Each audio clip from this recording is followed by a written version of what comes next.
اعوذ باللہ من الشیطان الرجیم بسم اللہ الرحمن الرحیم۔ میں پناہ مانگتا ہوں اللہ سے شیطان مردود کی۔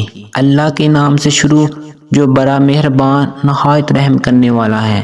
میں گواہی دیتا ہوں اللہ کے سوا کوئی عبادت کے لائق نہیں۔ حضرت محمد صلی اللہ علیہ وآلہ وسلم اللہ کے آخری رسول ہیں۔ السلام علیکم اسلامی امیر کے دوستوں، بھائیوں اور میری بہنوں۔ یوں تو قرآن کریم کا ایک ایک حرف اپنے اندر بے شمار فضیلت رکھتا ہے اور قرآن کریم کے ایک ایک نقطہ مقدس اور قابل احترام ہے، لیکن یہ جو عمل ہے، یہ جو کام ہے، یہ آپ صلی اللہ علیہ وآلہ وسلم کا بتایا ہوا کام ہے۔ یہ نہ ہی وظیفہ کرنا ہے آپ لوگوں نے اور نہ ہی یہ کوئی عمل ہے، یہ ایک کام ہے، آپ نے یہ کرنا ہے۔ انشاءاللہ آپ کبھی فقیر نہیں ہوں گے، غریب نہیں ہوں گے انشاءاللہ۔ اس سے پہلے ہم کچھ چند باتیں ارشاد فرما لیتے ہیں۔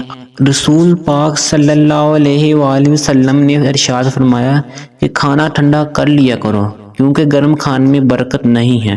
کھانا ٹھنڈا کر کے کھایا کرو، انشاءاللہ برکت ہوگی۔ ہم اپنے کام کی طرف چلتے ہیں کہ جو آپ صلی اللہ علیہ وآلہ وسلم نے کام بتایا تھا۔ آپ صلی اللہ علیہ وآلہ وسلم نے فرمایا جو چاہتا ہے کہ میری فقیری ختم ہو جائے، میں امیر ہو جاؤں، آپ صلی اللہ علیہ وآلہ وسلم نے فرمایا کہ ہاتھ دھو کر کھانا کھایا کرو، انشاءاللہ امیر ہو جاؤ گے۔